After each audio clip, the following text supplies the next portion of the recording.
আলহামদুলিল্লাহ। সকল দুরূদ ও সালাম সেই মহান ব্যক্তিত্বের জন্য যা দেখানো পথে চললেই শান্তি।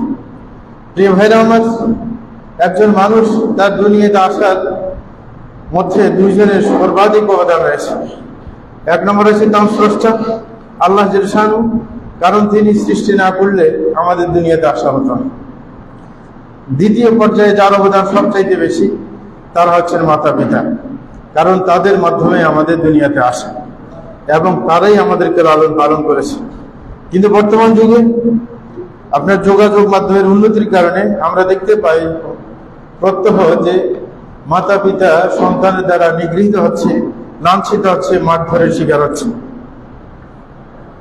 গত পরশু দেখেছিলাম যে এক বেচারাকে তার সন্তান দুইটা মেরে রক্তাক্ত করে ফেলেছে। দোষ কি? ওরা ঠিক মতো তাকে টাকা পয়সা দেয় না, সেই জন্য সে জমিন বিক্রি করে ফেলেছে। মানে জমিন বিক্রি করতে হবে না তো সে কিভাবে চলবে? তার জমি সে বিক্রি করেছে, সন্তানরা এই জন্য তাকে মারধর করেছে। কিন্তু তার জানা নেই যে তাদের অধিকার আল্লাহর পরেই।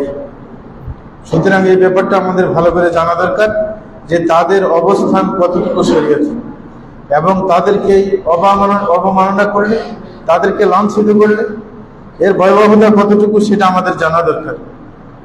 আল্লাহ জাল্লা শানহু কুরআন মাজিদের মধ্যে বলেছেন, ওয়াকাদা রাব্বুকা আল্লা তা'বুদু ইল্লা ইয়্যাহু ওয়া বিল ওয়ালিদাইনি ইহসানা ইম্মা ইয়াবলুগান্না 'ইনদাকাল কিবরা আহাদুহুমা আও কিলাহুমা ফালা তাকুল লাহুমা উফ ওয়া লা তানহারহুমা ওয়া কুল লাহুমা কাওলান কারীমা ওয়াখফিদ লাহুমা জানাহা আদ-দুল্লি মিনার রাহমাহ ওয়া কুল রাব্বি ইরহামহুমা কামা রাব্বায়ানি সাগীরা রাব্বুকুম আ'লামু বিমা ফী নুফুসিকুম ইন তাকুনু সালিহিন ফাইন্নাহু কানা লিল-আওয়াবিনা গফুরা।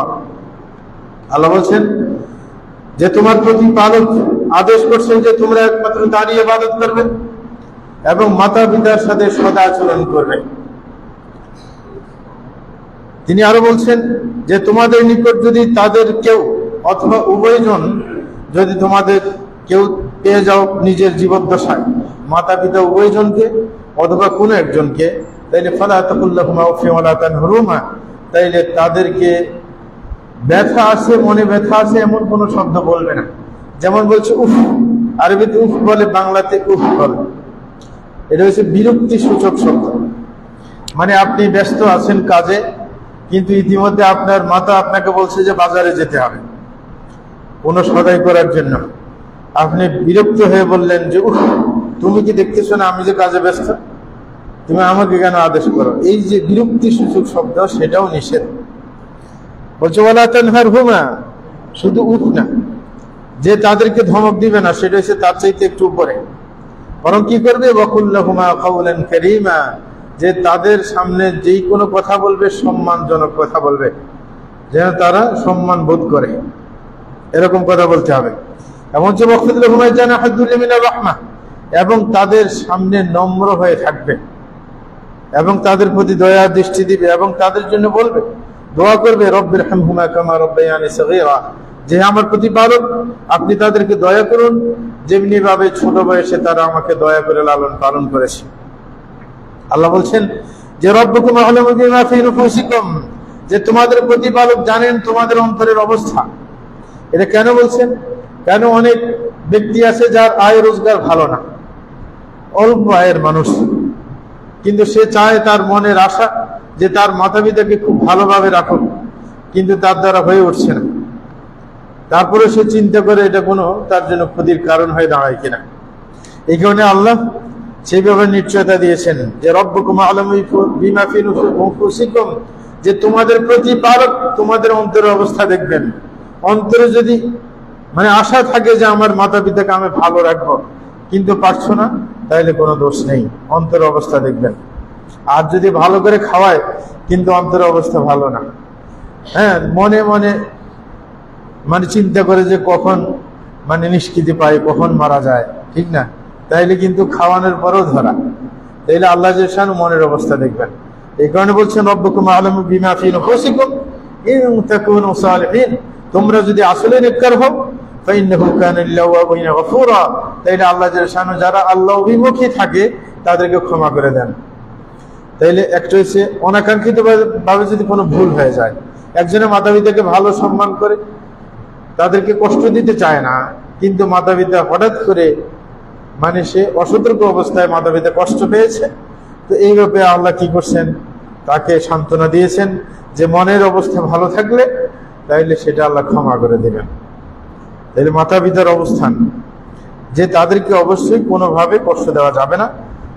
এরকম ভাবে অন্য আয়াতের মধ্যে আল্লাহ বলছেন অবশ্যই যে আমি মানুষকে উপদেশ দিচ্ছি যে তারা যেন তাদের মাতা পিতার সাথে ভালো আচরণ করে। এবং অন্য আয়াতে আল্লাহ বলেন ওয়াবুদুল্লাহ ওয়ালা তুশরিকু বিহি শাইআ ওয়া বিল ওয়ালিদাইনি ইহসানা, যে তোমরা আল্লাহর ইবাদত করবে, আল্লাহর সাথে কাউকে শরীক করবে না, এবং মাতা পিতার সাথে সদা আচরণ করবে, ভালো আচরণ করবে, দয়ার আচরণ করবে। তেমনি ভাবে আল্লাহ জাল্লাহু কৃতজ্ঞতার ক্ষেত্রে যেরকম ইবাদতের পাশাপাশি সদাচরণকে রেখেছেন আদেশের ক্ষেত্রে, এরকম ভাবে কৃতজ্ঞতার ক্ষেত্রে আল্লাহর পরে অবস্থান দিয়েছেন মাতা পিতাকে। আল্লাহ বলছেন আনিশকুরলি ওয়ালি ওয়ালিদাইকা ইলাইয়াল মাসির, যে সর্বপ্রথম আমার কৃতজ্ঞতা আদায় করবে, তারপর মাতা পিতার কৃতজ্ঞতা আদায় করবে, কারণ আমার কাছে ফিরে আসতে হবে। মানে লাস্টে দিয়ে একটু হুমকি স্বরূপ কথা যে আমার কাছে আসতে হবে, মানে হিসাব দিতে হবে। এরকম ভাবে আমাদের জানা যে প্রত্যেক আম্বিয়া কেরাম যতজন এসেছেন বিশ্বের বুকে সবাই কিন্তু মাতা পিতার সাথে সদা আচরণ করেছে। এটা আম্বিয়া কেরামের বিশেষ একটা বৈশিষ্ট্য বটে। আল্লাহ জাল্লাহু ইয়াহইয়া আলাইহিস সালাম সম্পর্কে বলেন ইয়া ইয়াহইয়া খুযুল কিতাবা বিকুওয়া ওয়া আতাইনাহু আল হুকমা সাবিয়্যা ওয়া হানানান মিন লাদুন্না ওয়া যাকাতান ওয়া কানা তাকিয়্যা ওয়া বাররান বিওয়ালিদাইহি ওয়া লাম ইয়াকুন জাব্বারান আসিয়্যা ওয়া সালামুন আলাইহি ইয়াওমা উলিদা ওয়া ইয়াওমা ইয়ামুতু ওয়া ইয়াওমা ইউবআসু হাইয়্যা। আল্লাহ জাল্লাহু বলেন হে ইয়াহইয়া, তুমি কিতাবকে ভালোভাবে ধারণ করো এবং আমি তোমাকে বিচারের ক্ষমতা দিয়েছি ছোট অবস্থায়, এবং হানানাম মিন লাদুন্না, এবং আমার পক্ষ থেকে স্নেহ ভালোবাসা নাজিল করে দিয়েছি যে সবাই তোমাকে ভালোবাসবে। ওয়া যাকাতা, এবং তোমাকে পবিত্র বানিয়েছি। ওয়া কানা তাকিয়্যা, আল্লাহ বলছেন যে তিনি ছিলেন মুত্তাকি, আল্লাহ ভীরু। পাশাপাশি ওয়া বাররাম বিওয়ালিদাইহি, ইয়াহইয়া আলাইহিস সালামের আরেকটা বিশেষ বৈশিষ্ট্য যে মাতা পিতার সাথে সদা আচরণ করছিলেন। ওয়ালাম ইয়াকুন জাব্বারান আসিয়্যা, তিনি কখনো অহংকারী এবং পাপী ছিলেন না। এবং আল্লাহ বলেন ওয়া সালামুন আলাইহি ইয়াওমা উলিদা ওয়া ইয়াওমা ইয়ামুতু ওয়া ইয়াওমা ইউবআসু হাইয়্যা, যে আল্লাহর পক্ষ থেকে শান্তি বর্ষিত হোক তার উপর যখন তিনি জন্মগ্রহণ করেছেন, যখন মৃত্যুবরণ করবেন এবং যতদিন বেঁচে থাকবেন।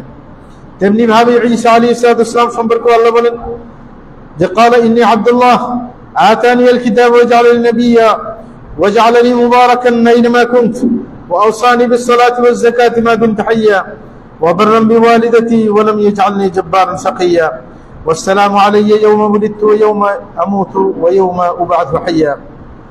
হযরত ঈসা আলাইহিস সালাম বলেন যখন মানুষ তোহমত দিয়েছে তার মাকে, যে সন্তান যারও সন্তান নিয়ে এসেছে, তখন আল্লাহ জাল্লাহু ছোট বয়সে তাকে কথা বলার ক্ষমতা দিয়েছেন। তখন তিনি বলতে শুরু করলেন ইন্নী আব্দুল্লাহ, যে আমি আল্লাহর গোলাম। আতানিয়াল কিতাব ওয়া জাআলানি নাবিয়্যা, আমাকে আল্লাহ জাল্লাহু কিতাব দিয়েছেন, আমাকে নবী বানিয়েছেন। ওয়া জাআলানি মুবারাকান আইনামা কুনতু, এবং আমাকে আল্লাহ জাল্লাহু বরকতময় বানিয়েছেন যেখানে আমি থাকি না কেন।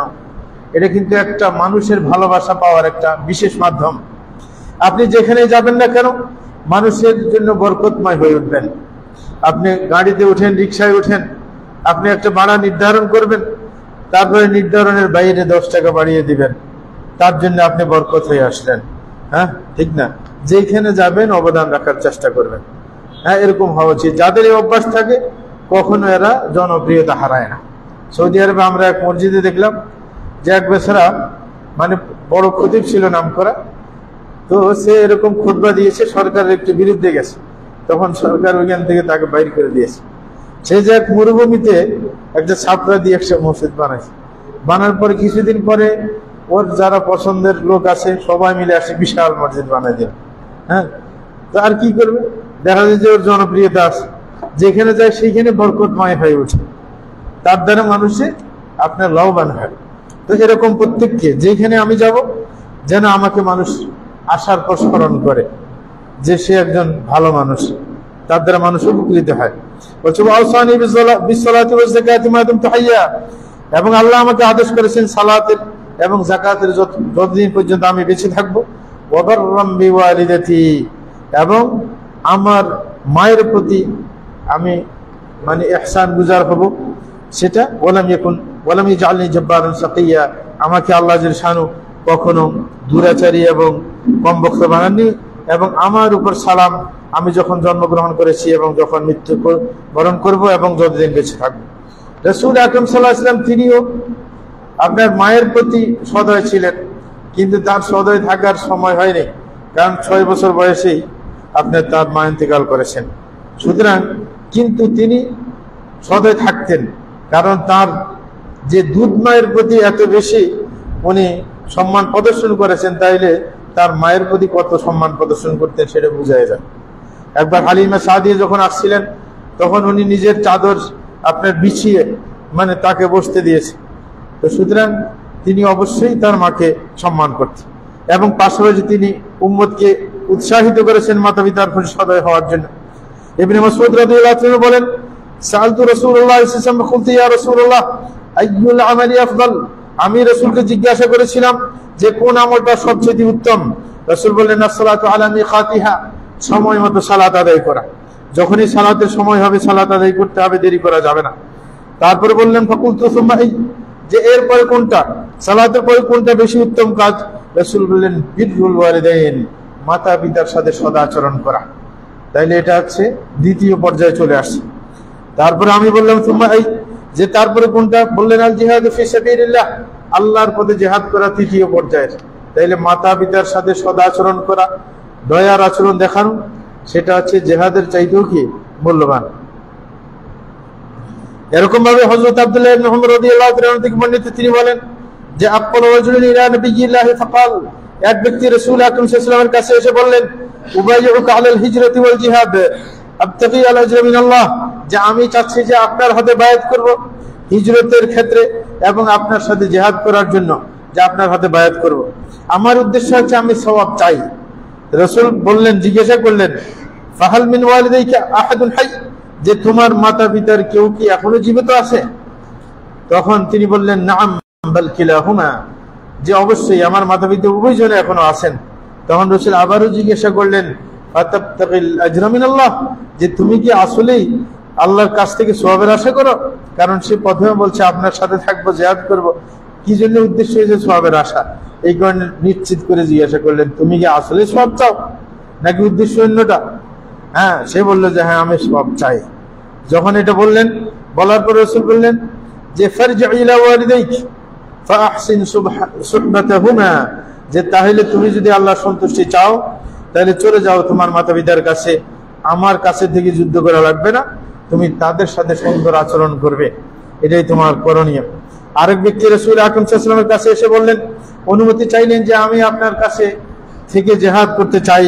তখন রাসূল জিজ্ঞাসা করলেন, আহাইয়ুন ওয়ালিদাক, যে তোমার মাতা পিতা কি জীবিত আছে? সে বলল যে অবশ্যই আছে। তখন রাসূল বললেন, ফাফিহিমা ফাজাহিদ, তাহলে তাদের খেদমত করো, তাহলে জিহাদের সওয়াব পেয়ে যাবে। যে ভাইরা, এই কারণে রাসূল আকরাম সাল্লাল্লাহু আলাইহি ওয়াসাল্লাম আরেকটা হাদিসের মধ্যে চমৎকার বলেছেন যে লা ইয়াজজি ওয়ালাদুন ওয়ালিদান ইল্লা আন ইয়াজিদাহু মামলুকান ফায়াশতারিহি ফায়ুতিকাহ, বলে যে কোন সন্তান তার পিতার কোনো ক্ষতিপূরণ দিতে পারবে না, তবে যদি পিতাকে আপনার গোলাম হিসেবে পেয়ে যায় এবং সন্তান তাকে কিনে তারপরে স্বাধীন করে দেয়, তাহলে হইতে পারে কিছুটা সে ক্ষতিপূরণ দিতে পেরেছে বা কিছুটা অবদান রাখতে পেরেছে। আবু সাঈদ খুদরি রাদিয়াল্লাহু তাআলা থেকে বর্ণিত, তিনি বলেন যে ইয়েমান থেকে এক ব্যক্তি আসলেন হিজরত করে রাসূল আকরাম সাল্লাল্লাহু আলাইহি ওয়াসাল্লামের কাছে। তখন রাসূল তাকে জিজ্ঞাসা করলেন, আল্লাকা আহাদুন বিল ইয়ামান, যে তোমার কোনো কেউ আছে ইয়েমান এলাকায়? তখন সে বলল, আবাওয়ায়া, আমার মাতা পিতা এখনো বেঁচে আছে। তখন রাসূল বললেন, আদিন আলাক, যে তোমাকে কি এইখানে আসার অনুমতি দিয়েছে? তখন সে বলল, লা, আমাকে অনুমতি দেয়নি তারা। তখন রাসূল বলছেন, ইরজি ইলাইহিমা ফাস্তাদিনহুমা, যে তুমি চলে যাও তাদের কাছে, আবার অনুমতি নিয়ে আসবে। ফাইন আদিনা লাকা ফাজাহিদ, যদি তারা অনুমতি দেয় তাহলে যুদ্ধ করবে আমার সাথে থেকে, ওয়াইল্লা ফাবিরহুমা, আর যদি অনুমতি না পাও তাহলে তাদের কাছে থেকে তাদের সাথে ভালো আচরণ করবে। হযরত জাবের রাদিয়াল্লাহু আনহু থেকে বর্ণিত, তিনি বলেন, এক ব্যক্তি এসে রাসূলকে বললেন, ইন্নালি মালান ওয়া ওয়ালাদা, যে আমার সম্পদ আছে, সন্তান আছে, ওয়া ইন্না আবি ইউরিদু আন ইস্তাহমালি, আমার পিতা চাচ্ছে আমার সম্পদগুলো নিয়ে যাওয়ার জন্য।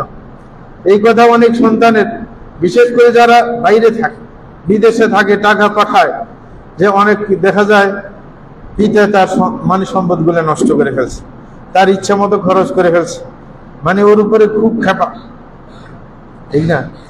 কিন্তু আমাদের একটা কথা বলা দরকার, আমাদের দেশের একটা পরিস্থিতি, কিন্তু শরীয়ত সেটা বলে না। আমাদের দেশে মনে করে, পিতাও মনে করে এবং সন্তানরাও মনে করে যে সন্তান যা কামাইবে সবকিছু বাপকে দিয়ে দিতে হয়। এটা সঠিক কথা না, এটা সঠিক কথা না। ছেলে যত কামাইবে সবগুলো বাপকে দিতে হয় না, যতটুকু প্রয়োজন ততটুকু দিবে, তাদের যত প্রয়োজন তত ব্যাকআপ দিতে হবে, বাকিটা সন্তানের সম্পদ, সে রাখবে, প্রয়োজন না হইলে সেটা গচ্ছিত রাখবে, তার কাজে আসবে। কিন্তু আমাদের দেশে প্রথমে একটু আবেগী হয়ে সবকিছু পিতার হাতে উঠিয়ে দেয়, তখন সে তো চাইবে যে সব সন্তানকে ব্যাকআপ দেওয়ার জন্য, ওকে দেয় টাকা, ওকে দেয়, শেষ পর্যন্ত ব্যালেন্স খালি, তখন শেষ পর্যন্ত ঝামেলা লাগে। শেষ পর্যন্ত যে দিয়েছে তাকে ঘর থেকে বের করে দেয়, মনে করে যে সে মনে হয় শ্বশুর বাড়িতেও কিছু টাকা রেখেছে, আসলে দেখা যায় তার ব্যাংকেও টাকা নাই, শ্বশুর বাড়িতেও নাই। শেষ পর্যন্ত ওই বেচারা এতদিন খাটার পর শেষ পর্যন্ত লাঞ্ছিত, নিগৃহীত ফ্যামিলির কাছে। তাইলে প্রত্যেকের খবর রাখতে হবে। এই কারণে আমাদের এক ছাত্র, তার পিতা তাকে সৌদি আরব নিয়েছে, মানে বাপ ছেলে সৌদি আরব আছে, সে নেওয়ার আগে ব্যাংক অ্যাকাউন্ট করছে ছেলের নামে। ছেলেকে বলতেছে যে আমি আমার বাপের সংসারে থাকা অবস্থা, আমি বড় ছেলে আমার পিতার সংসারে, আমি যত কামাইলাম সবকিছু আমার বাপকে দিলাম, সবকিছু ভাইদেরকে দিয়ে দিলাম, আমার কাছে কিছু নেই।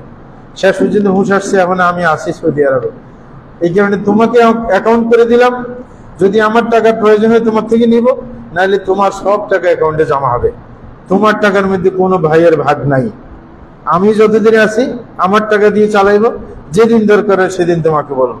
এটা হচ্ছে নিয়ম। এই কারণে আমার দেশে ভাইয়ের সম্পদের উপর ভাইয়ের একটা আক্রোশ থাকে, আরব দেশে নাই।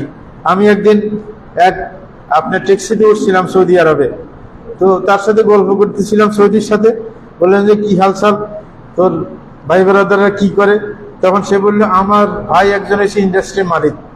তা আমি বললাম যে তোর ভাই ইন্ডাস্ট্রির মালিক আর তুই রাস্তায় রাস্তায় ট্যাক্সি চালাস, ঘটনা কি? আমার দেশে তো এরকম হয় না। তো সে বললো যে আমার ভাগ্য নিয়ে আমি জন্ম নিয়েছি, তার ভাগ্য নিয়ে সে জন্ম নিয়েছে, তার টাকা হইলে আমাকে দিতে হবে, এরকম শরীয়ত ফরজ করে নাই। সুতরাং আমার যতটুকু আল্লাহ আমাকে আমার ভাগ্যে রেখেছে সেই রিজিক আমি ভোগ করছি, সে তার বরাদ্দ অনুযায়ী ভোগ করছে, আল্লাহ জানে তার পিছনে হিকমত কি আছে, তাইলে কোনো ঝামেলা নাই। আমার দেশে মানে ভাই একটা ধনী হয়ে গেছে, এইবার আরেকজন মানে ষড়যন্ত্র করতেই থাকবে কিভাবে ওকে ঢুকানো যায় না, বরং তার সাথে ভালো আচরণ করে, সেই দেখে যে আমার ভাই ভদ্র, ভালো আচরণ করে, সে কি সহযোগিতা করবে না? বরং আমি আরো দুরাচার করি, যেন শেষ পর্যন্ত রাগ করে আমাকে আর কিছু না দেয়। সুতরাং এটা কখনো আমরা করতে যাব না, পিতারাও বাধ্য করবো না। তো ওই বেচারা বলছে যে আমার সম্পদ আছে, সন্তান আছে, আমার বাপ তো আমার সমস্ত সম্পদ নিয়ে যেতে চাচ্ছে, এখন কি হবে? তখন রাসূল বলছে আনতা ওয়া মালুকা লি আবিক, যে তুমি তোমার সম্পদ সব বাপের, তোমার এত টেনশন করতে হবে না। এটা মানে একবারে যে সব পুরো মালিকানা বানাই দিয়েছে এটা না, কারণ ব্যক্তির মালিক হইতে পারে না, কারণ যদিও পরেরটা, কারণ আনতে মানে তুমি, সে সন্তান কি বাপের মালিকানা আছে? সন্তানের উপর জন্মই না দিয়েছে, মালিকানা তো আল্লাহর, নাকি না? তাহলে যখন এটা বুঝাইতে চাচ্ছে আর কি, যে এটার উপর কি আছে, তার অধিকার আছে, সম্পদের উপর তোমার উপর অধিকার আছে, সুতরাং তার অধিকার আছে বিধায় সে অধিকার প্রয়োজন আছে বিধায় তোমার সম্পদ নিচ্ছে। কিন্তু যখন তার প্রয়োজন আছে নিষ্ঠার সাথে আপনি ব্যয় করেন, দেখবেন কাজ হয়ে যাবে। সৌদি আরবে একদিন আমাদের এক শাইখ ছিল, মসজিদে নববীতে ক্লাস নিতেন, শেখ আপনার আবু বকর আল জাজাইরি, এরকম ভাবে আতিয়া সালেম আরেকজন ছিলেন মিশরের। তো তিনি আতিয়া সালেম ঘটনা বলছিলেন যে এক সময় একজন ব্যক্তি এসে আমাকে একটা মাসালা জিজ্ঞাসা করল। মাসালা কি? বলতেছিল যে আরব দেশে তো বাপে ছেলেকে খরচ দিয়ে বিয়ে করায় না, কারণ এসে ছেলেকে নিজের টাকা দিয়ে বিয়ে করালে তালাক দিয়ে দেয় তাড়াতাড়ি, কারণ টাকা তো তার না। আরব দেশে তো নগদ মোহর দিতে হয় বেশিরভাগ, এই কারণে টাকা দিলে তো সে এটার মর্ম বুঝবে না, তালাক দিয়ে দিবে হুলস্থুল করে। এই কারণে প্রত্যেকে নিজের বিয়ের মোহরের টাকা নিজেই আস্তে আস্তে জমায়। তখন বেচারা বলতেছে যে যে আমি আস্তে আস্তে কষ্ট করে জমাইতে জমাইতে 40,000 রিয়াল জমা করছি। এখন হঠাৎ করে আমার বাপও জানে যে আমার কাছে 40,000 আছে। হঠাৎ আমার বাপের অসুখ, এখন বাপের অপারেশনের দরকার। তো এখন ভাইরাও সব জানে যে এর কাছে টাকা আছে, বিয়ে করার জন্য টাকা জমাইতেছে। বাপও জানে, মাও জানে। এখন সবাই বলতেছে আর কারোর কাছে তো জমানো টাকা নেই, তোর কাছে আছে, তাইলে তুই টাকাগুলো দিয়ে দে, অপারেশনটা হয়ে যাক। তো তখন সেটা চিন্তায় পড়ে গেছে যে টাকা দিয়ে দিলে আবার কয়দিনে জমা করবো, কয়দিন বিয়ে করবে। পরে ওনার কাছে আসি মাসলাটা জিজ্ঞাসা করলো যে এখন কি করণীয়, যে আমি কি করব। তখন উনি বুদ্ধি দিলেন যে তুমি আল্লাহর সন্তুষ্টির জন্য অপারেশনের জন্য টাকা দিয়ে দাও, আল্লাহ ব্যবস্থা করবে, ইয়াকিন রাখো যে আল্লাহ অবশ্যই ব্যবস্থা করবে। তখন সে টাকা দিয়ে দেওয়ার পর চিন্তা পড়ে গেল যে 2-3 বছর জমা করছে এই টাকাগুলো, এখন আরো কয় বছর লাগবে টাকা জমা করতে, কারণ বিয়ে করতে গেলে যে 1 লাখের উপরে লাগবে মহার। পরের কিছুদিন পরে 6-7 মাস পরে হঠাৎ করে তার এক বন্ধু দাওয়াত দিয়েছে এক বিয়ের অনুষ্ঠানে, মদিনাতেই বিয়ের অনুষ্ঠানে দাওয়াত দিল যে তুই বিয়ে খাইতে আসবি। তো বিয়ে খাওয়ার সময় খানা খাইতেছে বসে বসে, সে যে প্লেটে বসছে, মানে এক প্লেট তো কয়েকজন বসে, একটা খাসি থাকে এক প্লেটে। তো বসতে বসতে হঠাৎ করে এক বড় ধনী, এক বড় কোম্পানি সেইখানে বিয়েতে আসছে। সে বলতেছিল যে মদিনার মধ্যে একজনকে আমার কোম্পানির দায়িত্বশীল বানাতে চাই,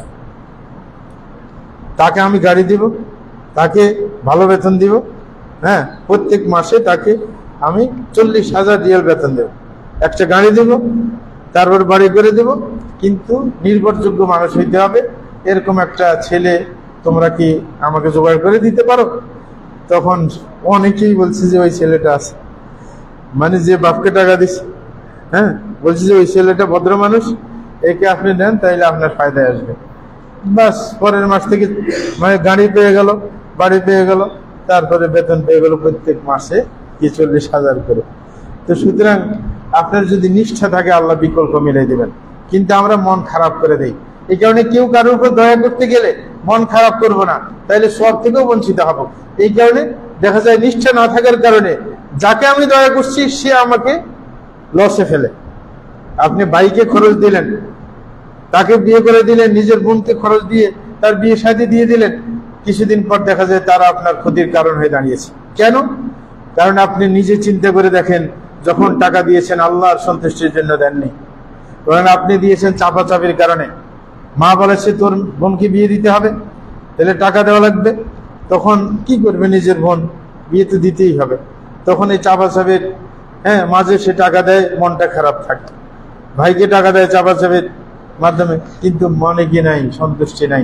আল্লাহর সন্তুষ্টি উদ্দেশ্য না থাকলে কখনো সুফল পাওয়া যায় না। এই কারণে সতর্ক থাকতে হবে। যাই হোক প্রিয় ভাইরা আমার, আরেক হাদিসের মধ্যে রাসূল বলেন, মান সাররাহু আন ইউবসাতা আলাইহি রিজকুহু আও ইউনসা ফি আথরিহি ফালিয়াসিল রাহিমাহ।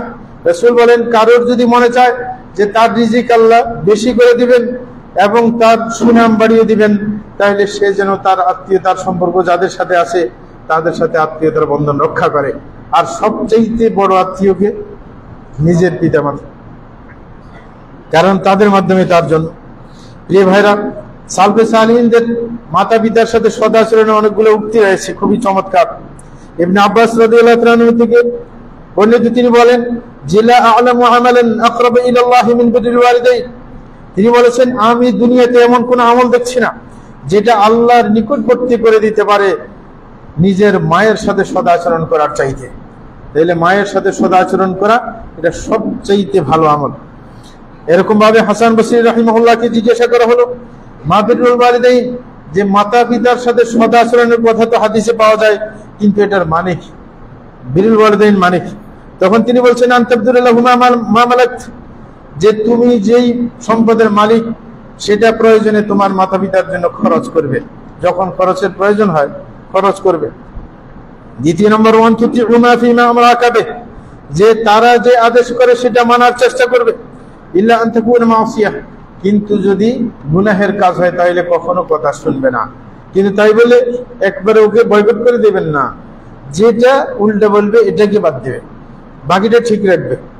মানে বাপে বলছে যে বাজারে যাওয়ার পর আমার জন্য একটা সিগারেটের প্যাকেট নিয়ে আসবে বা বিড়ির প্যাকেট নিয়ে আসবে, বা সাদা জর্দা নিয়ে আসবে, বললেন যে আমি ক্ষমা চাই, আমি এটা আনতে পারবো না, কারণ এরা নিষেধ আছে শরীয়তে। ওরা আমি আসার সময় তোমার জন্য 1 কিলো রসমালাই নিয়ে এলো। হ্যাঁ, ঠিক আছে, কারণ আপনি যদি এটা থেকে বঞ্চিত করেন, সে মনে করবে টাকা বাঁচানোর জন্য, তা আপনি ওটার চাইতে বেশি দাম দিয়ে হাতিয়ে নিয়ে আসেন, তো বলবে যে আসলেই সে টাকা বাঁচানোর জন্য করে নাই, এখানে শরীয়তের ব্যাপার আছে, তাহলে তার বুঝতে সমস্যা নেই। আমার দেশে অনেক আছে সই আকিদা পাইলে পরে বলে যে বেদাতি মসজিদ টাকা দিয়ে কি হবে, এখানে দিতে বললে কয় কি হবে না। আপনাকে যখন উল্টে কাজ করতে বলে জিয়াফতের টাকা দিতে, ওইখানে দিতে, ওইখানে দিতে, আপনি ওই টাকার চাইতে বেশি অঙ্ক জায়েজ জায়গায় দিয়ে দেন, তাইলে মানুষও তো আমার দিতে পারবে না। যেমন আমার পিতা মারা গেছে, তখন ভাইয়েরা চাপ দিলে যে টাকা দাও, সবাই মিলে আমরা টাকা দিয়ে জিয়াফত করো। আমি বললাম যে কয় টাকা মোট জিয়াফত করার জন্য ম্যানেজ করবে? ওই যে 1.5-2 লাখ টাকা। তা আমাকে কত দিতে হবে? যে তুমি 50-60 হাজার দিবে। আমি বললাম যে আমি 80 হাজার দেব, কিন্তু আমার টাকা দিয়ে মসজিদের মধ্যে কাজ করে দেবে। কে মসজিদে টাইলসের দরকার, টাইলস লাগাই দেবে। হ্যাঁ, সেটা তাইলে আর বলতে পারবে না যে না সে টাকা বাঁচানোর জন্য কি মানে মাসালা দেয়, ঠিক না? এরকম করলে আর ওই ঝামেলা থাকে না। নাহলে আপনি তো আমাদের ভাগী হবেন, আপনি বলবেন যে ঠিক আছে আমি এটা আনতে পারবো না, কিন্তু তোমার জন্য আরেকটা নিয়ে আসবো, অন্যটা নিয়ে আসবো, তখন সে বুঝবে এবং সেটা থেকে বিরত থাকবে। হযরত ইবনে ওমর রাদিয়াল্লাহু তাআলা আনহুমা তার এক শাগির্দকে বললেন, আতাফরাকুন নার ওয়া তুহিব্বু আন তাদখুলুল জান্নাহ, যে তুমি কি জাহান্নাম থেকে বাঁচতে চাও, তুমি কি জান্নাতে যেতে চাও? তখন সে বলবে ই আল্লাহ, আল্লাহর কসম আমি অবশ্যই চাই। তখন তিনি বললেন হাইয়ুল ওয়ালিদাক, যে তোমার মাতা পিতা কি এখনো বেঁচে আছে? তখন সে বলল ইনদি উম্মি, আমার মা এখনো বেঁচে আছে। তখন তিনি বললেন ফাওয়াল্লাহি লাউ আলামতাল কালাম ওয়া তাআমতাহা আত-তাআম লা তাদখুলুনাল জান্নাহ মাজতানাবতাল কাবায়ের। তিনি বললেন তুমি যদি তোমার মায়ের সাথে আল্লাহর কসম যদি নম্র আচরণ করো, নম্রভাবে কথা বলো এবং তাকে যখনই খানার দরকার হয় খাদ্য দাও, তাইলে তুমি জান্নাতে প্রবেশ করবে, আল্লাহর কসম। তাইলে সুতরাং অবশ্যই মায়ের সাথে, বিশেষ করে মাতা পিতার মধ্যে মায়ের অধিকার কিন্তু বেশি। রাসূল আকরাম সাল্লাল্লাহু আলাইহি ওয়াসাল্লাম হাদিসের মধ্যে যখন জিজ্ঞাসা করা হয়েছে মান আহাক্কু বিহুসনি সাহাবাতি, যে আমার কার সাথে আমি বেশি ভালো আচরণ করব, তখন রাসূল বলছেন উম্মত, তোমার মায়ের সাথে। আবার জিজ্ঞাসা করলেন যে তোমার মায়ের সাথে, তোমার মায়ের সাথে 3 বার বললেন, তারপর বললেন যে বাপের কথা। তাইলে মাতা পিতা দুইজনের মধ্যে সবচেয়ে বেশি আপনার অবদান কার বেশি? মায়ের অবদান বেশি, কারণ ছোটকালে মাকে কষ্ট দিয়েছে আমরা বেশি, সে সময় দিয়েছে আমাদেরকে, বাপতে এত সময় দিতে পারে নাই, এই কারণে তাদের অধিকার বেশি।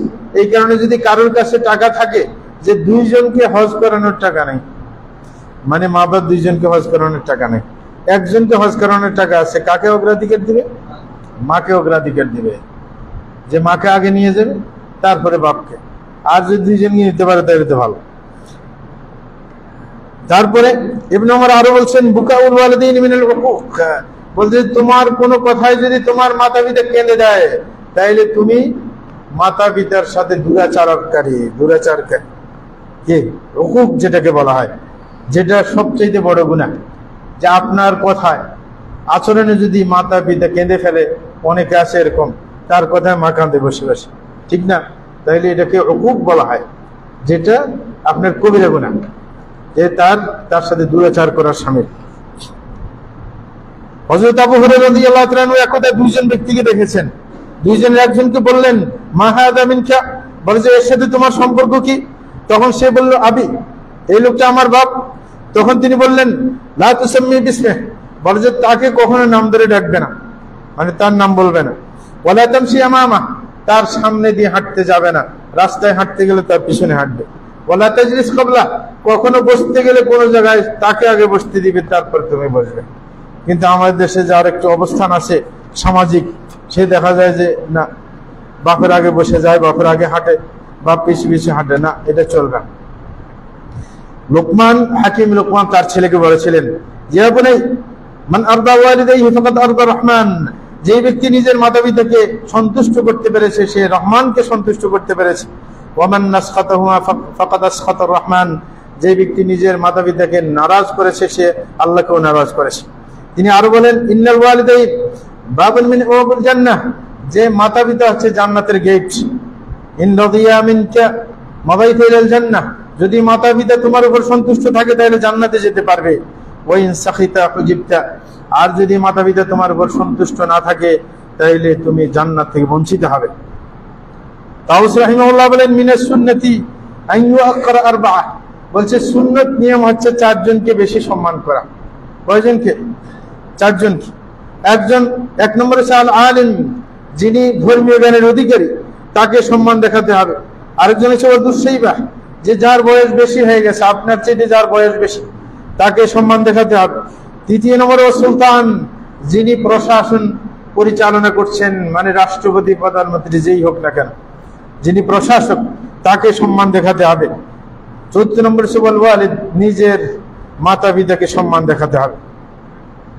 এবং তিনি আরো বলেন ইন্না মিনাল জাফাই আন ইয়াদুআ রাজুলু ওয়ালিদাইহি বিইসমিহি, বলে যে এটা হচ্ছে দুরাচার যে কোনো ব্যক্তি তার পিতার নাম ধরে ডাকবে, এটা হচ্ছে দুরাচার। এরকম ভাবে একজন বলল, হাসান বসরি রাহিমাহুল্লাহকে জিজ্ঞাসা করলেন যে ইন্নী আতাআল্লামুল কুরআন, যে আমি কোরআন শিখি একজনের কাছে। আচ্ছা, বলছে ওয়া ইন্না উম্মি তানতাযুরুনি বিল আশা, আর আমার মা আমার জন্য খানা নিয়ে বসে থাকে, যে আমি কখন যাবে তাইলে তার সাথে খাবো। এখন কি করা? তখন উনি বললেন, হাসান বসরি রাহিমাহুল্লাহ বলছেন তাআসসাল আসা মা উম্মিক তাকররা বিহি আইনুহা আহাব্বু ইলাইয়া মিন হিজ্জাতিন তাহুজ্জুহা তাতাওয়া, বলে যে তুমি তোমার মাকে এরকম দেরি না করিয়ে তোমার মার সাথে যায় রাত্রের খাবার খাবে, সে যেন খুশি হয়, এটা আমার কাছে বেশি পছন্দনীয় নফল হজের চাইতে, যে তার সাথে খাইবে, তার জন্য মন ভালো লাগে। ওয়াহাব ইবনে মুনাব্বিহ রাহিমাহুল্লাহ বলেন আল বিররু বিল ওয়ালিদি ইউসকিলুল মিজান, বলে যে নিজের বাপের সাথে সদাচরণ করা সেটা পাল্লাকে ভারী করে। কিয়ামতের দিন যে পাল্লাতে মাপ দেওয়া হবে মানুষের আমলকে, মা পিতার সাথে যদি সদাচরণ করে সেটা পাল্লাকে ভারী করবে। ওয়াল বিররু বিল ওয়ালিদাতি ইয়াশুদ্দু আল আসল, বলছে মায়ের সাথে ভালো আচরণ করলে গোড়াকে মজবুত করে। ওয়াল্লাযী ইয়াশুদ্দুল আসল আফদাল, বলে যে গোড়াকে মজবুত করে সেটা হচ্ছে আসল। কোনো বিল্ডিং এর যদি পিলার নিচের যদি বেশ ভালো না থাকে, বা কোনো গাছের যদি গোড়া ঠিক না থাকে, তাইলে উপরে ভালো হইতে লাভ নেই। এখানে বলছে যে মায়ের খেদমত করে সে গোড়াটাই ঠিক রাখবে, ঠিক না? অনেকে বাপের সাথে বাপ থেকে পাওয়া যায়, এখানে তাকে বেশি সম্মান দেয়, মাকে সম্মান দেয় না, তার কাছ থেকে বেশি কিছু পাওয়া যায় না। না, এটা ভুল কথা, কারণ সে হচ্ছে মূল ভিত্তি। মাখুল রাহিমাহুল্লাহ বলেন বিরুল ওয়ালিদাইনি কাফারাতুন লিল কাবায়ের, বলছে মাতা পিতার সাথে সদাচরণ করলে কবিরা গুনাহ মাফ হয়ে যায়। সুফিয়ান ইবনে উয়াইনা রাহিমাহুল্লাহ বলেন মান সাল্লা সালাওয়াতুল খামস ফাকাদ শাকারাল্লাহ, যে ব্যক্তি 5 বেলা সালাত আদায় করে সে আল্লাহর কৃতজ্ঞতা আদায় করে। ওয়া মান দাআ লিওয়ালিদাইহি আকিবাহুমা ফাকাদ শাকারা লাহুমা, যে ব্যক্তি মাতা পিতার জন্য সালাতের পরে দোয়া করে সে মাতা পিতার কৃতজ্ঞতা আদায় করে। মুজাহিদ রাহিমাহুল্লাহ বলেন লা ইয়ানবাগি লিল ওয়ালিদি আন ইয়াদফা ইয়াদা ওয়ালিদি আনহু ইদা দারাবা, মুজাহিদ রাহিমাহুল্লাহ বলেন কোন বাপ যদি তার সন্তানকে মারতে চায় তাইলে তার হাত দিয়ে বাধা দেওয়া সেটাও উমুকের মধ্যে পড়ে, যে মাতা পিতার সাথে অসৎ আচরণ করা। না, মারতে চাইলে সে মারুক, মানে আপনি বাধা দিতে পারবেন না। অনেকে আছে না, বেদ ধরতে চায় বা হাত দিয়ে বাধা দেয় না, চুপ করে থাকে, এটা হচ্ছে তার সাথে সদ আচরণ দেখানো। বলছে ওমান শাদ্দান নাযরা ইলা ওয়ালিদাইহি ফালাম ইয়াবাররুহুমা, বলে যে কেউ যদি চোখ গরম করে মাতা পিতার দিকে তাকায় সেও তার মাতা পিতার সাথে অসৎ আচরণ করেছে। এটার সংখ্যা তো অনেক বেশি। কি অনেকে চোখ গরম করে মা বাবার সাথে কথা বলে, না, এটা করা যাবে না, এটাও উকুকের মধ্যে শামিল। এবং তিনি বলছেন ওমান আদখালা আলাইহিমা হুজনান ফাকাদ আক্কাহুমা, কেউ যদি এমন কোন আচরণ করে যে আচরণ করার কারণে মাতা পিতা চিন্তিত হয়, অস্থির হয়ে পড়ে, তাইলে সেটাও তাদের সাথে অসৎ আচরণ করা। মুহাম্মদ ইবনে মুহাইরিজ রাহিমাহুল্লাহ বলেন মান মাশা বাইনা ইয়াদি আবিহি ফাকাদ আক্কা, কেউ যদি তার বাপের সামনে দিয়ে হাঁটে তাহলে তার সাথে অসৎ আচরণ করেছে। ইল্লা ইয়ামশিয়া ফাইমিতুল আদা, কিন্তু যদি এমন হয় রাস্তাটা খারাপ, মানে সে সামনে দিয়ে হাঁটলে ময়লা টয়লা দূর করে দিতে পারে, তাইলে কোনো সমস্যা নেই। বলছে ওমান দাআ আবাহু বিইসমিহি আও কুনিয়াতি ফাকাদ আক্কা, কেউ যদি তার বাপের নাম ধরে ডাকে তাইলে সে অসৎ আচরণ করেছে। তাইলে উনি বললেন কি বলবে? বলবেন ইল্লা আন ইয়াকুলা ইয়া আবাতি, বলবে যে হে আমার আব্বুজান, এরকম বলবে, কখনো নাম ধরে ডাকবে না বা কুনিয়াত ধরে ডাকবে না। আস্তাগফিরুল্লাহ লি ওয়া লাকুম ওয়া লিসাইরিল মুসলিমিন ইন্নাহু হুয়াল গফুরুর রহিম।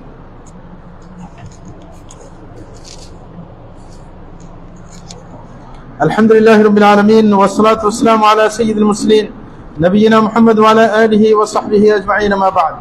প্রিয় ভাইরা আমার, অনেকে আমাদের আলোচনা শুরুর পর অনেকে মনে করতে পারে যে আমার মাতা পিতা তো মারা গেছে, কেউ এখন নাই, এখন আমার করণীয় কি? এরকম প্রশ্ন আসে না? যারা বৃদ্ধ হয়ে গেছেন, মাতা পিতা কেউ নেই, এখন আপনি কি করবেন? সময় কম, এই কারণে দলিল ছাড়া এমনিই বলে দিচ্ছি। এক নম্বর হচ্ছে যে তাদের জন্য দোয়া করতে হবে। আল্লাহ জাল্লাহু কোরআনে বলছেন ওয়াকুর রাব্বিরহামহুমা কামা রাব্বিয়ানি সাগীরা। তাইলে এক নম্বর, আপনার বাপ মা মরে গেছে, আপনার কাজ কি সব সময় যখনই আপনি দোয়া করবেন মা বাবার জন্য কি দোয়া করতে থাকবেন। এটা হচ্ছে প্রথম করণীয়। আর দোয়া করে কে? নেককার সন্তানে দোয়া করে। রাসূল বলছেন ইযা মাতা আল ইনসানু ইনকাতা আন আমরুহু ইল্লা মিন সালাস, যে কোনো মানুষ মারা গেলে তার আমলের দরজা বন্ধ হয়ে যায়, তবে তিনটা দরজা খোলা থাকে। এক নম্বর ইসলামী সাদকাতুন জারিয়া, সে যদি কোনো চলমান সদকা রেখে যায় যেটা মৃত্যুর পরেও চলতে থাকে, তাহলে সেখান থেকে সওয়াব আসতে থাকে। ইলমিন ইনতাফাউ বিহি, আর দ্বিতীয় নম্বর যদি কোনো জ্ঞান রেখে যায় যেটা দিয়ে মানুষ লাভবান হইতে পারে, যেমন কোনো বক্তব্য দিয়ে গেছে, রেকর্ড আছে, এখন ইন্টারনেটে ঘুরে বেড়াচ্ছে, তাহলে সওয়াব আসবে। কোনো বই রেখে গেছে, সেখান থেকে মানুষ উপকৃত হচ্ছে, সেটার থেকেও সওয়াব আসবে। তৃতীয় নম্বর আওয়ালাদিন সালিহিন ইয়াদউ লাহু, তৃতীয় নম্বর সে কোনো যদি নেককার সন্তান রেখে যায় তাহলে যেন সে দোয়া করে, তাইলে আপনার পথ খোলা থাকে না কামলের। শেখ ইবনে উসাইমিন রাহিমাহুল্লাহ বলেছেন এই হাদিস প্রমাণ করে যে কখনো নেককার সন্তান ছাড়া দোয়ার গুরুত্ব কেউ দেয় না। কে? কারণ নেককার সন্তানের দোয়ার গুরুত্ব দেয়। বদকার সন্তান হইলে হুজুরকে ডাকে, হুজুরকে বলে যে হুজুর, হ্যাঁ, যে আমার বাবার জন্য একটু দোয়া করেন, কিন্তু নিজে করেন না, ঠিক না? আছে না নাই? কিন্তু যে নেককার সন্তান হুজুর ডাকে না, নিজেই দোয়া করে, নিজেই দোয়া করে। কারণ আপনার মা বাবার প্রতি যে আগ্রহ আপনার হুজুরে আছে নাকি? হুজুরে যদি কান্দে এমনি ভান করে কান্দবে, টাকার জোরে, বেশি টাকা দিলে একটু কান্দার ভান করবে, কিন্তু আপনার মতো আগ্রহ তো তার মধ্যে থাকবে না। এই কারণে নেক সন্তানই একমাত্র মাতা পিতার জন্য দোয়া করে। এই কারণে সন্তানকে নেক বানানোর চেষ্টা করবেন এবং সবসময় আল্লাহর কাছে দোয়া করবেন আল্লাহ যেন সন্তানকে নেককার বানায়। দ্বিতীয় নম্বর, আপনি মাতা পিতার জন্য আল্লাহর কাছে ক্ষমা চাইবেন, যে আল্লাহ মাতা পিতাকে ক্ষমা করে দিন। এটা আল্লাহর কাছে বারবার বললেন। রাসূল আকরাম সাল্লাল্লাহু আলাইহি ওয়াসাল্লাম বলেন ইন্নার রাজুলা লা তুরফাউ দারাজাতুহু ফিল জান্নাহ, যে একজন ব্যক্তি দেখবে যে জান্নাতের মধ্যে তার পজিশন বেড়ে গেছে, মানে তার সম্মান বেড়ে গেছে জান্নাতের মধ্যে। ফায়াকুলু আন্না হাযা, সে বলবে যে কেন আমার সম্মান বাড়লো এখন হঠাৎ করে? হ্যাঁ, মানে সম্মান বাড়বে কেন? আমি তো কিছু করি নাই, আমি তো মরে গেছি, ঠিক না? তখন তাকে বলা হবে বিস্তিগফারি ওয়ালাদিকা লাক, যে তুমি যে দুনিয়াতে সন্তান রেখে আসছিলে না, সে তোমার জন্য ক্ষমা চাইছিল আল্লাহর কাছে, এই কারণে আল্লাহ সম্মান বাড়িয়ে দিয়েছে। তাইলে সন্তানের কাজ হচ্ছে কি? মাতা পিতার জন্য ক্ষমা চাওয়া। আরেকটা আছে যে মাতা পিতার মৃত্যুর পর তাদের ঋণ পরিশোধ করার চেষ্টা করা।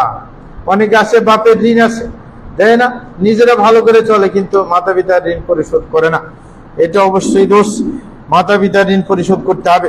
রাসূল বলেছেন নাফসুল মুমিনি মুআল্লাকাতুন বিদাইনি হাত্তা ইউকযা আন, যে কোনো ব্যক্তি আটকা পড়ে থাকে ঋণের কারণে, যতক্ষণ পর্যন্ত তার ঋণ পরিশোধ করা না হবে। তাইলে আপনার পিতার যদি ঋণ থাকে, সে আটকা পড়ে থাকবে, সুতরাং তাকে উদ্ধার করার দায়িত্ব কার? আপনার, আপনি সন্তান হিসেবে। এরকম ভাবে আল্লাহর অধিকারও আদায় করতে হবে। এটা হচ্ছে বান্দার অধিকার, ঋণ। আল্লাহর অধিকার হচ্ছে কোনো ইবাদত যদি থেকে যায়। একজন মহিলা রাসূল আকরাম সাল্লাল্লাহু আলাইহি ওয়াসাল্লামের কাছে এসে বললেন যে ইন্না উম্মি নাযারাত আন তাহুজ্জ, যে আমার মা মানত করেছে হজ করার জন্য, কিন্তু ফামাদাত ক্বাবলা আন তাহুজ্জ, সে হজ করার আগে মৃত্যুবরণ করেছে। আফা হুজ্জা আনহা, আমি কি তার পক্ষ থেকে হজ করে দেব? তখন রাসূল বলেছেন নাম হুজ্জা আনহা, তুমি হজ করে দেবে। আর আইতা লাম কান আলা উম্মিকা দাইন আকুনত কাদিয়া, বলে যে তোমার মায়ের উপর যদি কোনো ঋণ থাকতো তুমি কি আদায় করতে না? বলে যে হ্যাঁ, অবশ্যই আদায় করতাম। রাসূল বলেছেন ওয়াখুল্লাহ আল্লাযী লাহ, আল্লাহর অধিকারও তোমাকে আদায় করতে হবে। ফাইনাল্লাহ হাক্কু বিল ওয়াফা, কারণ আল্লাহর অধিকার আদায় করা অবশ্যই দরকার। সুতরাং যদি তার কোনো কিছু আগে হজ ইত্যাদি, সেটার ব্যবস্থা নেবে। যদি নিজে হজ করে থাকে আবার হজ করে দিবে বাপের জন্য। আমাদের দেশে একটা ভুল কাজ আছে, নিজে হজ করে নেয় আরেকজনের জন্য হজ করে, এটা কিন্তু ভুল। রাসূল আকরাম সাল্লাল্লাহু আলাইহি ওয়াসাল্লাম তওয়াফের মধ্যে এক লোককে দেখছিলেন, হ্যাঁ, সে তওয়াফ করতেছে, লাব্বাইক আন শুবরুমা, সে বলে শুবরুমার পক্ষ থেকে লাব্বাইক বলতেছে। হ্যাঁ, রাসূল বলছে তুমি কি হজ করছো? বলে না, করি নাই। বলছে হুজ্জা আন নাফসিকা, হ্যাঁ, সুম্মা হুজ্জা আন শুবরুমা, বলে যে প্রথমে নিজেরটা করে নাও, হ্যাঁ, তারপরে এসে আরেকজনে হজ করবে, মানে সুব্রমণি একজনের নাম আর কি, হ্যাঁ, যে আরেকজনের পক্ষ থেকে। তাইলে কেউ যদি কোনো আলেমকে আপনার হজের জন্য পাঠাইছে, সে কিন্তু আগে হজ করে নাই, তাইলে তার হজ আদায় হবে না, তার টাকাটা সদকা হয়ে যাবে, মানে সদকার সব পাবে, কিন্তু তার ফরজিয়ত আদায় হবে না। বদলি হজ করতে হলে যাকে দিয়ে করাবে সে আগে নিজের হজ করতে হবে, তারপরে বদলি হজ চলবে। যে ভাইরা আমার, আরেকটা আছে মাতা পিতা যদি কোনো ওসিয়ত করে যায়, ওসিয়ত রক্ষা করে, এটা আরেকটি দায়িত্ব। আমার দেশে ওসিয়ত রক্ষা করে না। নিজের মাতা পিতা অনেক সময় বাপ মারা যাওয়ার সময়, মা মারা যাওয়ার সময় ছোট বাচ্চা রেখে যায়, তখন বড় ছেলেকে ওসিয়ত করে না যে এই ছোট ভাই বোনদের দিকে একটু খেয়াল রাখবে, ঠিক না? সুতরাং এটা করতে হবে। আপনার রাসূল আকরাম সাল্লাল্লাহু আলাইহি ওয়াসাল্লাম ছোট ছিলেন, পিতা মারা গেছে, ঠিক না, উনি তো দেখতে পান নাই। তো আব্দুল মুত্তালিব কাকে ওসিয়ত করছিলেন? আবু তালেব ওসিয়ত করছে যে তোমার ভাতিজার দিকে খবর রাখবে। এই কারণে বয়কট পর্যন্ত সহ্য করছে নিজের ভাতিজার জন্য, তারপরও ছাড়ে নাই। তাইলে জাহিলি যুগে যদি এরকম বাপের ওসিয়তের এত গুরুত্ব দিয়ে থাকে, আমরা তো আরো ভালো করে দিতে হবে। তাইলে কারোর ব্যাপারে যদি ওসিয়ত করে যায়, সেই ওসিয়ত মানতে বাধ্য। অনেকে আছে বাপে ওসিয়ত করে গেছে যে ওই মসজিদের জন্য এই 6 কড়া জায়গা দিবে, কিন্তু শেষ পর্যন্ত ওসিয়ত মানে না, দেয় না, ঠিক না? বা অমুককে, অমুকের ঘর বাড়ি নেই, তাকে 4 কড়া জায়গা দিয়ে দিবে, ওসিয়ত করে গেছে, দেয় না। না, ওসিয়ত অবশ্যই পালন করতে হবে। প্রথমে ঋণ পরিশোধ করতে হবে আপনার বাপের, তারপরে ওসিয়ত আদায় করতে হবে, তারপরে মিরাজ বন্টন হবে। 3 নম্বরে ওসিয়ত রাখে আপনি মিরাজ বন্টন চলবে না। সুতরাং এগুলো অবশ্যই খেয়াল রাখতে হবে আমাদেরকে। প্রিয় ভাইরা, সময় তো শেষ হয়ে গেছে, এখানে আমরা শেষ করতে যাচ্ছি। আলা সাল্লাল্লাহু ওয়া সাল্লামু আলা নবিয়িল মুস্তাফা ওয়াল হাবিবিল মুস্তাফা মুহাম্মদ ইবনে আব্দুল্লাহ খায়রুল খালাইক ওয়া সাইয়্যিদুল আউয়ালিন ওয়াল আখিরিন। আল্লাহুম্মা সাল্লি ওয়া সাল্লিম ওয়া বারিক আলাইহি ওয়া রাদিয়াল্লাহু আনহুম খুলাফায়ে রাশিদিন ওয়াস সাহাবাতি আজমাইন ওয়া আনিত তাবিঈন ওয়া তাবিঈন বিihsan ইলা ইয়াউমিদ্দিন ওয়া আন্না মা'আহুম বিমান্নিকা ওয়া কারমিকা ওয়া ihsanika ya arhamar rahimin। আল্লাহুম্মা আ'ইজ্জিল ইসলাম ওয়াল মুসলিমিন ওয়া আদিল্ল আশ-শিরকা ওয়াল মুশরিকিন ওয়া দাম্মির আ'দাaka আ'দা ad-din وانصر عبادك الموحدين।